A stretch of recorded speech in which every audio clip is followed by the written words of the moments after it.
नाही, पहिला तर मी आज पत्रकार उमेश शेळकेजी यांची जी निवड झाली त्यांना भेटण्यासाठी मी इकडे आलो आहे आणि एक सदिच्छा भेट होते. माझा काल एक वैयक्तिक दौरा होता, जेजुरीच्या ह्याला गेलो होतो. परंतु जेजुरी आणि माझा संबंध हा खूप जुना असल्यामुळे तिकडच्या डेव्हलपमेंटसाठी अगोदर ज्यावेळी शासनामध्ये आपण होतो त्यावेळी काही निधीची तरतूद आपण करण्याचं काम केलं, तर प्रत्यक्षात निधी आली नव्हती. नंतर आता आमच्या शासनाने जी निधी दिली त्याचा एक आढावा आपण देखील विश्वस्तांना विश्वासात घेऊन आणि तिकडचे असलेले आमचे विजयबापू शिवतरे आहेत त्यांच्याकडनं घेण्याचं काम केलं. आणि मग सासवडला नगरसेवकांची बैठका होत्या, भोरला एक कार्यक्रम होता आणि नंतर मग आज पत्रकार संघाचे नवनिर्वाचित सर्व पदाधिकाऱ्यांचा आमच्या सर्वांच्या वतीने सत्कार नियोजित करण्याचं काम केलं. आणि स्वाभाविकच आहे की मी राज्याच्या विधान परिषदेचा उपसभापती असतो तरी देखील पक्षाचा पण एक कार्यकर्ता आहे आणि अगोदर पण मी शिवसेनेच्या बैठकीसाठी येत होतो आणि आताही शिवसेनेच्याच बैठकीसाठी मी चाललो आहे. त्यात काय अगोदरच्या आणि अजातला असतला नाही. आणि संघटनात्मक काही विषय असतील, अर्थात ही सदिच्छा भेट आहे कारण गेल्या आठवड्यामध्येच आदरणीय उदय सामंतजी आणि आमचे इतर सर्व रेपाळीजी, जोशीजी, सर्व पदाधिकारी येऊन BLO आणि SIRच्या बद्दलच्या ज्या काही गोष्टी आहेत ह्याच्यातला आढावा घेऊन गेलेले आहेत. आणि म्हणून 3 तारीख माझी पूर्वनियोजित ठरली होती म्हणून मी आज पुण्याला तिकडे आलो आहे. आणि सेनाभवनमध्ये आमचे सर्व कार्यकर्ते सर्वांना भेटण्याची त्यांची इच्छा होती आणि माझी इच्छा होती म्हणून एक सदिच्छा भेट घेण्यासाठी मी आलो. भाऊ तिकडे संपर्क प्रमुख होता, इकडे तेच राहील कंटिन्यू? नाही, मी आता घटनात्मक पदावरती आहे. मी इकडे येतील तुमचं? मी घटनात्मक पदावरती असल्यामुळे असं नाही की बरं राजकीय व्यासपीठावरती मला जाता येत नाही, परंतु काही मर्यादा आपण पाळली पाहिजे. परंतु आता मी पक्षाचा एक प्रतिनिधी आणि पहिल्यांदा पुण्यामध्ये आलो तर स्वाभाविकच आहे सेनाभवनमध्ये जाणं हे माझंही कर्तव्य आणि त्या लोकांची इच्छा आहे की माझी स्वागत करण्यासाठी. पण एक गोष्ट नक्की आहे संघटनात्मक ज्यावेळी पक्ष वाढवण्यासाठी आपल्याला जर काय करायचं असेल तर ते करू. आणि त्याची सुरुवात माहितीसाठी सांगतो की बारामती जिल्ह्याच्या जिल्हा प्रमुख राजेंद्र काळे, इंदापूरचे तालुका प्रमुख आणि बाकीच्याही सर्व लोकांनी आदरणीय एकनाथ शिंदेजींच्या उपस्थितीमध्ये ठाण्यामध्ये ऑलरेडी या अगोदर प्रवेश घेतलेलेच आहेत. पण परत एकदा मला सांगायचं की मी काही पक्ष फोडून इकडे ताकद वाढवण्यासाठी आलो नाही आहे.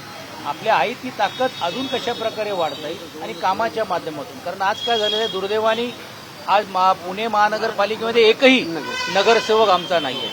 आणि नाना बंगिरे आज शहर प्रमुख आहेत, म्हणजे त्यांच्या नेतृत्वाखाली ही निवडणूक आम्ही लढवली.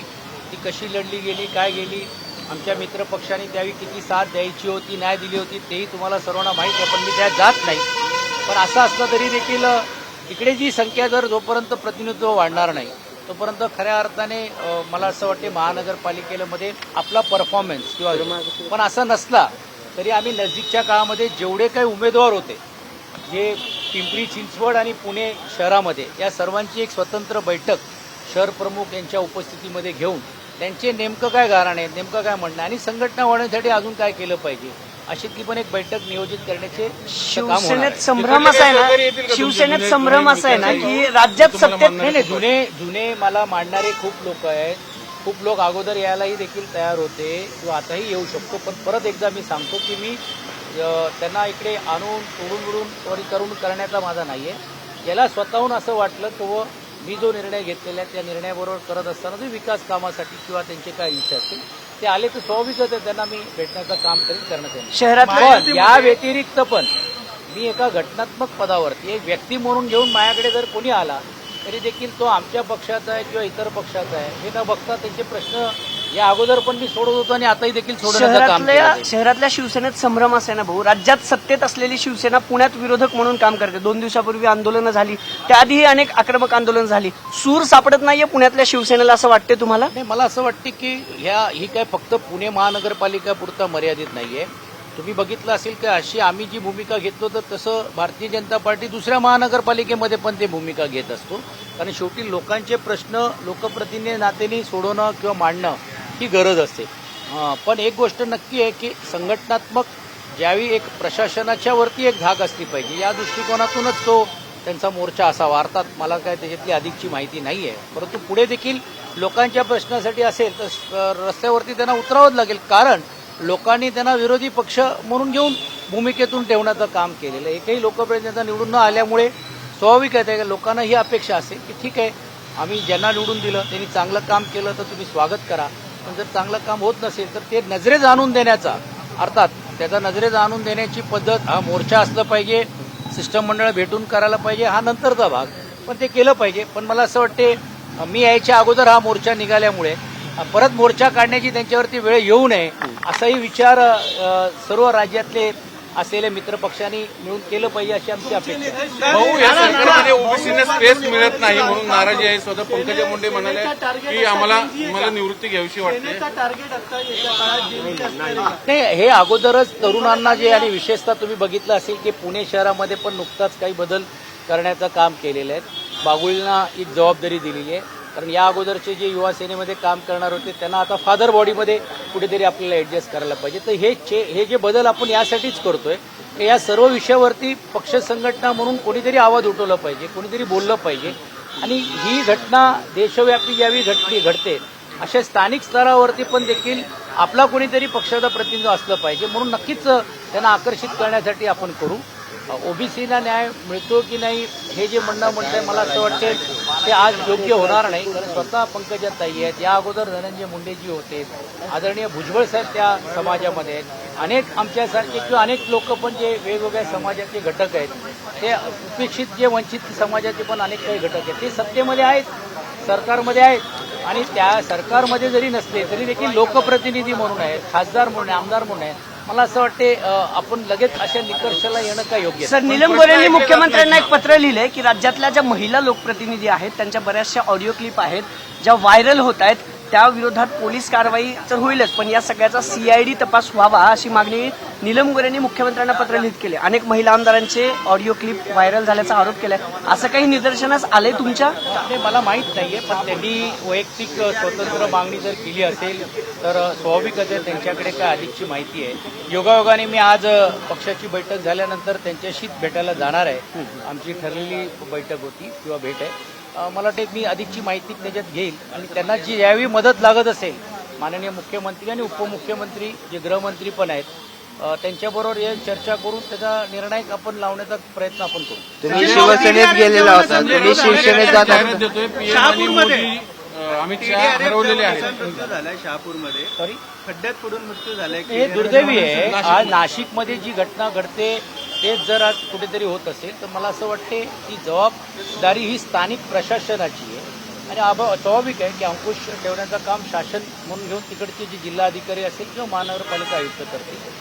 पण मला वाटते ते शासनाच्या स्तरावरती तसं चाललेलं. राऊत साहेब म्हणतायत की मोदी साहेब आणि अमित शहा हरवलेले आहेत अशी आम्ही जाहिरात देणार आहे म्हणे. पैसे मी आता घटनात्मक पदावर असल्यामुळे राऊत साहेब काय बोलत आहेत त्याच्यासाठी आमचे पक्षाचे प्रवक्ते आणि इतर लोक त्याला उत्तर देतील. सचिन भाऊ, तुम्ही पक्षासाठी काम करताय, मात्र अशी एक चर्चा होती तुमच्यासोबत सुषमा अंधारे सुद्धा शिवसेनेत येणार आहेत, असे काही तुमचं बोलणं झालेलं होतं का शिवसेनेतल्या याच्याबद्दल? ते अजिबात नाहीये. सुषमाताईच्या बद्दल मी जी भूमिका मांडली ही वैयक्तिक माझी भूमिका होती, कारण शेवटी एक काम करणारी ज्यावेळी एक सहयोगी असते आणि त्यावेळी त्यांना पक्षाने कुठचा क्रायटेरिया आहे लोकप्रतिनिधी पद देण्यासाठी हा प्रश्न मी मांडण्याचं काम केलं होतं. कारण 400-500 पेक्षा जास्त सभा त्यांनी घेतल्या होत्या. एवढंच नाही तर पुण्यामध्ये असेल, बीडमध्ये असेल, मराठवाड्यामध्ये त्यांनी त्यावेळीच्या शासनाच्या समोर जे काही विषय यायचे विरोधातले ते मांडण्याचं काम केलं होतं आणि म्हणून मी स्वाभाविक प्रश्न विचारला. पण माझी अशी कुठचीही त्यांची चर्चा नाही आणि अर्थात वैयक्तिक माझं असं मत आहे आणि सुषमाताईंची पण अशी काही मानसिकता नाही. ते त्या पक्षामध्येच राहणार आहेत कारण ते चळवळीतले आहेत. त्यांना अशा गोष्टी करण्यापेक्षा त्यांना असं वाटत असेल की मी लोकांची भूमिका घेऊन करेन, पण किमान आता तरी पक्षाने त्यांना न्याय द्यावं हे अशी माझी अपेक्षा राहील. घोटाळा झाला मुंबईमध्ये आणि उबाटाचे जे माजी आमदारांचे सुनील साहेब विश्वनाथ जाधव यांच्यासह तिघांना गुन्हा दाखल झाला आहे. मुंबईमध्ये वारंवार एसआयचे घोटाळे समोर येत आहेत आणि या संदर्भात तुमची काय प्रतिक्रिया? नाही, मला अजून त्याच्यातली माहिती नाही आहे. अधिक माहिती घेतल्याशिवाय मी त्या विषयावरती बोलणं योग्य होणार नाही. परंतु जसं तुम्ही म्हटल्यात गुन्हा जर झाला असेल तर पोलीस अधिकची चौकशी करतील. रायगडमध्ये सगळं आलबेल आहे का? कारण एका शासकीय कार्यक्रमामध्ये भरत गोगावले यांनी थेट राजीनामा देण्याची मागणी केली होती. कार्यक्रमात गोंधळ झाला, स्वतः बावनकुळे यांना येऊन पुढे येऊन माफी मागावी लागली.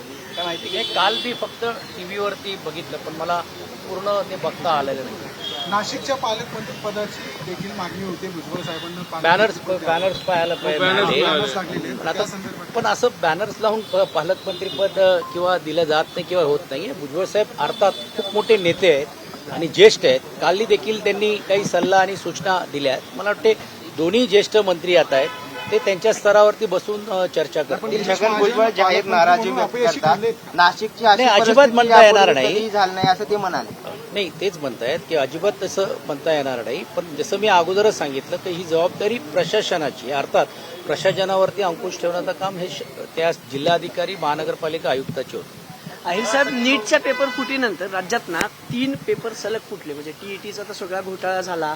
या सगळ्या प्रकरणी तुम्ही कोणाचे फिंगरप्रिंट वगैरे घेणार आहात का? दोषी आरोपी जे आहेत त्यांचे? नाही, हा काय विषय मायाशी संबंधित नाहीये. ते गृह विभाग त्याच्याबद्दलचं उत्तर देतो. ठाकरेंसोबत असताना तुम्ही प्रखर टीका केलेली आहे भाजपवर, देखील यांच्या सेनेवर. आता तुम्ही शिंदेच्या सेनेमध्ये गेलेला आहात. काय जुळून घेताय का आता की नाही, जुळून नाही, अजिबात नाही. उलटा आता माझी तर भूमिका अशी आहे की मी आता सभागृहामध्ये उपसभापती पद आहे. जिकडे मला असं वाटलं योग्य असेल तर मी शासनाचं निश्चित कौतुक करेल. जिकडे मला असं वाटते की बाबा काही गोष्टी आपण सूचना देऊ शकतो तर मला वाटतं ती जी भूमिका मी रस्त्यावर उतरून मांडत होतो. आता सभागृहाचा उपसभापती आहे नात्याने सरकारला सल्ला देणे किंवा सरकारला विनंती करणे किंवा सरकारकडनं करून घेणे ह्याच्यामधला फरक तुम्हाला जाणवत असेल. आणि म्हणून तुम्ही बघता की आल्याच अनेक काही विषयाला चालना मिळते. मी स्वतः ज्यावेळी कार्यालयात बसतो 8-8, 12-12 तास लोक येत आहेत. यातूनच हे स्पष्ट होतं की लोकांचे जे प्रश्न जे प्रलंबित होते जे आता शासना स्तरावरती आणले पाहिजे होते ते आणण्याचं काम मी करतो. सचिन भाऊ, तुम्ही जेव्हा गेला त्यांना गद्दार म्हटलं गेलं, पण तुम्ही जेव्हा गेला तेव्हा अनेक कार्यकर्ते, तुम्ही जेव्हा शिवसेनेत गेला त्यावेळेस अनेक सामान्य कार्यकर्ते सुद्धा म्हणाले की सचिन भाऊ सारखा नेता गेलेला आहे. हळूहळू अनेकांनी व्यक्त केली. त्या सर्वांशी तुमचं काही बोलणं झालंय? कोणाबरोबर? सगळ्या कार्यकर्त्यांसमोर. नाही, बघा, मी ज्या बरोबर संघटनेमध्ये काम करत असताना मी कुटुंब म्हणून घेऊनच त्या सर्वांबरोबर वागलो आणि जीवातले संबंध आहेत. तर अनेकांचे संबंध माझे कालही होते, आजही होते. आणि ते फक्त मी आता ज्या पक्षातून आलो म्हणून त्यांच्याबरोबर नाही. म्हणजे आता ह्याच्यानंतर मला अंकुशराव काकडे भेटायला येणार आहेत. त्यानंतर अजून काँग्रेसचे काही मित्राचे ते येणार आहेत व्यक्ती म्हणून घेऊन. तर मला असं वाटत नाही की ते संबंध निवड फक्त पक्षापुरताच असतात. अर्थात एक राजकीय भूमिका आपण ज्यावेळी घेत असतो पण राजकीय भूमिकेच्या व्यतिरिक्त राजकीयच्या पलीकडे जाऊन वैयक्तिक संबंध पण ज्यावेळी एक नाता होतो तो नाता कोणी पक्षात तोडू शकत नाही आणि ते नाते पुढच्या काळामध्ये पण राहतील. पक्षांतर करताना हेच संबंध का तुम्हाला कामी आले? कारण इतरांना गद्दाराचे शिक्के लागले, प्रकट टीका झाली. तुम्ही तुमच्याबद्दल स्वागत भूमिका होती. दिसलं नाही. काय रहस्य काय? ते असं काहीच नाही. म्हणजे ज्यावेळी मी एकच वाक्य बोललो होतो की आपण ज्यावेळी येतो त्यावेळी आपण लायक असतो आणि जातो त्यावेळी नालायक असतो. अशी भूमिका कोणी घेता कामा नये. आणि मी परत एकदा सांगतो की 2024ला पण मला ही संधी होती, महानगरपालिकेला पण ही संधी होती. म्हणजे अशा भूमिका होती. पण मी कुठची त्यावेळी भूमिका घेतलेली निष्ठेने प्रामाणिकपणे काम करण्याचा प्रयत्न त्यावेळी केलेला आहे. आणि तुम्हालाही माहीत असेल की आपण सर्वजणच मला गेल्या 4-5 वर्षापासून संघटनात्मक कव्हर करत होता आणि संपर्क प्रमुख या नात्याने पण मी जेवढा वेळ आलो किंवा देण्याचा प्रयत्न मी केला. आणि काय होतो, लोकांना वाटायचं का पुणे चे संपर्क प्रमुख, तर त्यांना असं वाटायचं फक्त पुणे शहर नाही. मी संपर्क प्रमुख होतो 21 विधानसभेचा आणि 21 विधानसभेमध्ये आम्ही अवघ्या 2 सीट घेतलेत, एक मोकाटेंची आणि एक ग्रामीणमध्ये. आणि ग्रामीणमध्ये आम्ही बाबाजी काळेंना एवढ्या मताधिक्याने आणण्याचं काम केलं. तर सांगण्याचा हेतू असा की जिकडे मी गेलो तर तिकडे प्रामाणिक माझी भूमिका केली. आणि आज तीच प्रामाणिक भूमिका आदरणीय एकनाथ शिंदेजींच्या नेतृत्वाखाली आणि श्रीकांतजींच्या सहयोगाने या जिल्ह्यामध्ये निश्चितपणे आम्ही करू. आणि येणाऱ्या 1-2 वर्षामध्ये पुन्हा अजून तुम्हाला पक्षाची ताकद वाढलेली पाहायला मिळेल. धन्यवाद.